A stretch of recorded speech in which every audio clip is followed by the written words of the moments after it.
Hi folks, how you doing? It's Solomon Lee here, and today we have a special treat. My editor, ItsjustAvy, sent me a bunch of sumo clips of the recent matches in Japan, so he wants my expert opinion on it. As a disclaimer, I want you to know that I don't do sumo myself, but I have done a lot of different martial arts. I've been a teacher for over 10 years. I competed on national levels when I was younger in various sports, martial arts, combat sports. And I also am a pioneer when it comes to martial fusion, particularly in the field of internal energy. Sumo wrestling is an interesting one because while I have seen and admired a lot of what they do, I'm not intimately familiar with the technicalities. But these sumo matches I'm about to watch, I'm actually looking forward to them because it's a good chance to see how the pros do it, and I want to see if my martial arts know-how actually carries over into sumo, in case one day, I might decide to go and compete.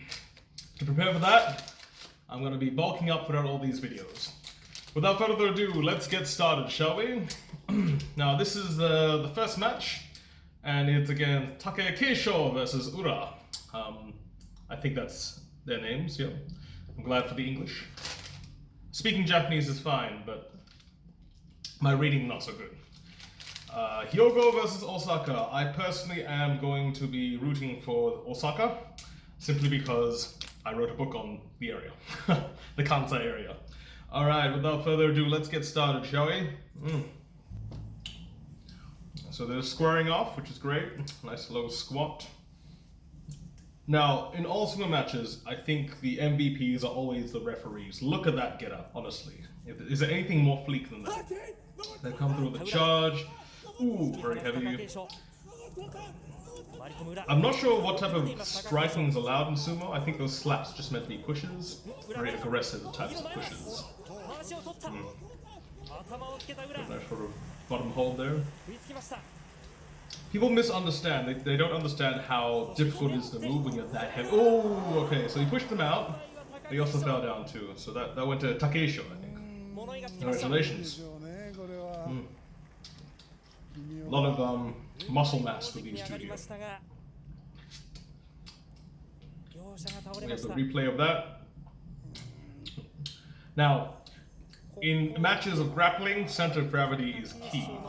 Just reviewing this now, you can see how the person who dominated by taking the initiative with the lower center of gravity was able to force his opponent to where he wanted. He fell down too, and if this was, say, judo, grappling, like ground grappling, ground fighting, it wouldn't be a big deal. Oh, is that blood? My goodness. I feel sorry for the guy.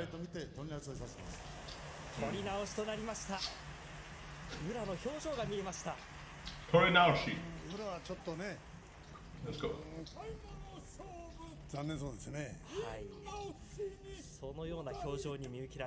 They're getting ready, getting pumped up. I like their breathing exercises. It's actually a practical reason for the stances and the breathing itself. It's much better when you regulate energy flow. Sumo has very heavy, very long-standing traditional roots with Shinto, so it makes sense that a lot of the spirituality aspects have been maintained. Ooh, look at that. His opponent was off-center, unfortunately, and I meant that internally. It could be that the earlier loss rattled him. It could be he took more damage from the fall. Maybe the pressure's getting to him. 2-0, he's bowed out. Congratulations! And I just realized that's the Osaka side, I think. So yeah, go Osaka! Let's look at that again. Opponent tries to charge. Unfortunately, he overstepped his boundaries. I think he was confused at that point. Like he was he was conflicted because he wanted to respond, but he was so close to the edge. He was worried, overly conscious about stepping out. That was an undoing in the end. Mental focus is everything. All right, so excellent work. I mean, as a grappling match, there's not much to say. The only issue is you have to always keep in mind that the rules of sumo, so in this case, the context of their match, comes in handy, because in sumo I think nothing except for the bottom of your feet is allowed to touch the ground, and I think that counts even a toe. If your toe bends over and ends up, if the front part of your toe, like the top part of your toe touches the ground, I think that's considered a loss as well. Excellent work from those two. In the beginning they squared off pretty easily, but I think after that initial clash, the older gentleman, who should have more experience, the fellow from Osaka, I just looked at their heights and they're actually about as tall as I am. I'm a bit taller than these sumo wrestlers, but they look huge, don't they? Well, it's good to know. If I ever want to be a sumo wrestler, I'll just need to bulk up a little bit. Now let's check out the second match, which is Waka Takekage versus Shodai. And Shodai is in the lead. Kumamoto, I'm actually, and Fukushima. I'm gonna place my bets on Kumamoto. I've heard good things about that area, particularly the bears. If there still are bears there. Both these people are squaring off. They've got same colored obi. Very aggressive stuff. Oh, it's aggressive, but very. Oh, yes, alright. Point to Waka Takage. So in that match there, our opponent was a bit overly zealous, unfortunately. You can see he was trying to get the initiative, but he compromised his lower base. His opponent was able to capitalize on the uncentredness of the other guy. As a result, he bided his time, and then when he sensed a disruption in the person's balance, a weak spot, he was able to take advantage of that to force his opponent out of the ring. Very good, I love it. Wonderful principles of martial arts and energy here. Oh, the verdict did not stand. Interesting. Did that not count?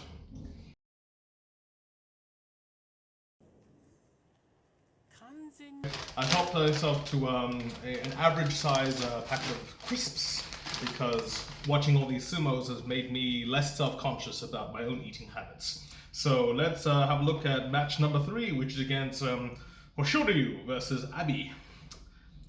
I'm gonna go with I don't know what flag that is for Hoshoryu Senshu, but I'm gonna put my money on Saitama because I like One Punch Man. So let's get started. Once again, that ref is just epic, honestly. There should be a montage of all the refs out there. So prestigious, so cool. Let's get started.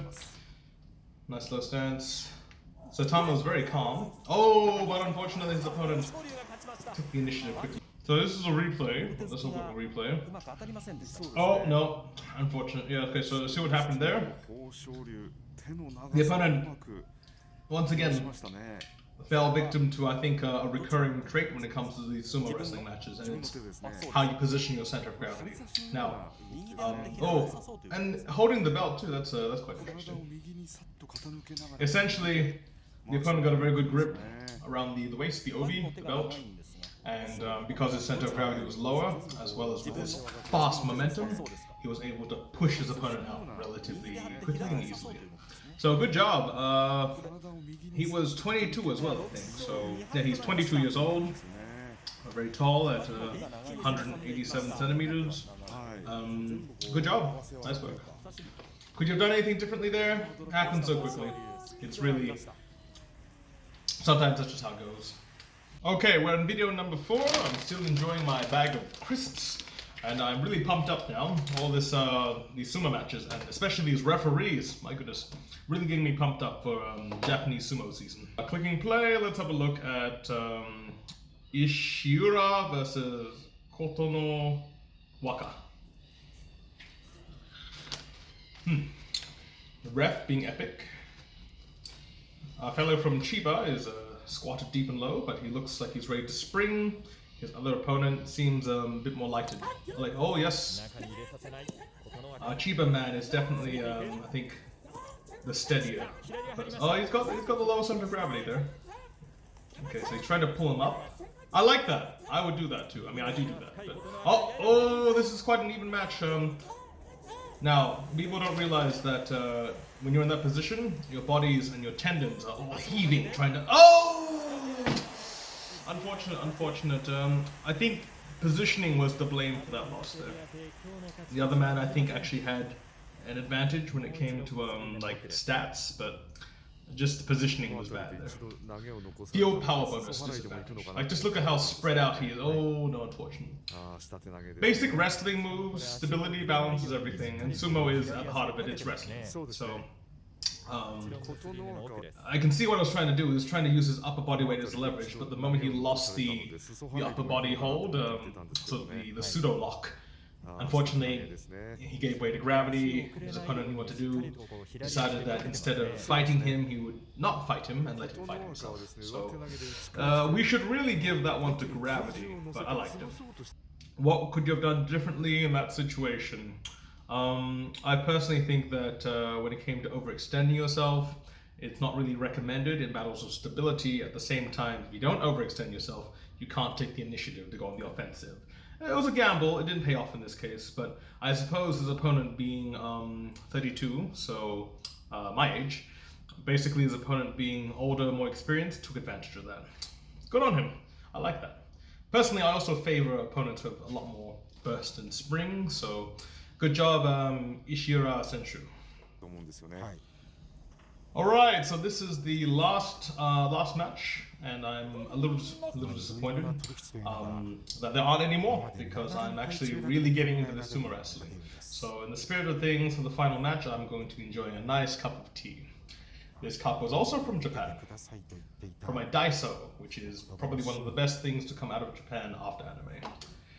Let's have a look at this. This ref doesn't seem as impressive as the others, but he carries himself with a quiet dignity, which I'm going to be curious to see. And I've just noticed the brooms, the sweepers in the background. It's an important job, very important job. Let's have a look. Opponents have gotten to their position, their squats. Taruno Fuji versus Mitake Umi. I'm gonna go with the man from Nagano Prefecture.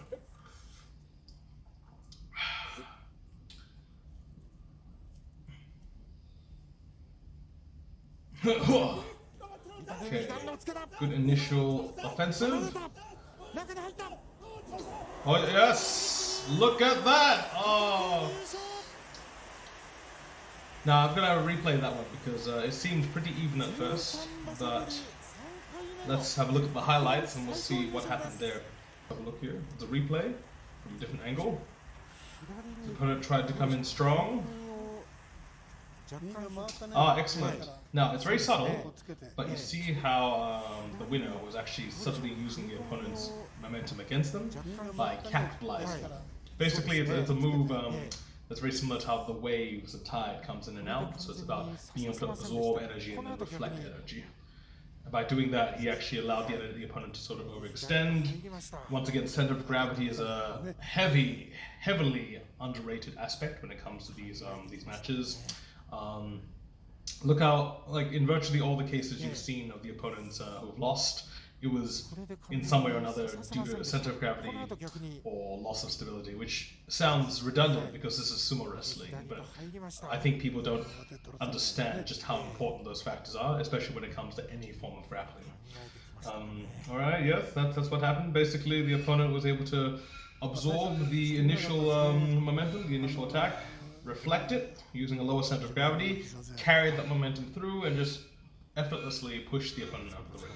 I say effortlessly, but if we ask him, he seemed pretty puffed out at the end.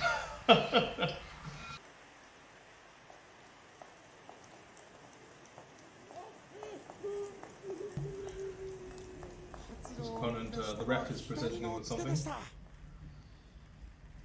I'm not sure what that is. I have to ask my editor. Kind of makes me wish I had someone here to do some grappling with as well. But maybe we'll do a video on that next time. So folks, I hope you enjoyed that. I definitely did. This was Solomon Lee, and wishing you good fortune, good health, and plenty of snacks and nibbles next time you enjoy yourself. Thanks, folks. Say, Solomon. Yes? Who is Naruto's best teacher? Oh, that's a tricky one. Obviously, it was Abisu. I'm kidding. Didn't he only teach in like one day? He doesn't count. Best teacher overall, I would say, is probably Iruka. Because not only did Iruka teach Naruto the basics of not just being a ninja, but being a, I guess being a good citizen.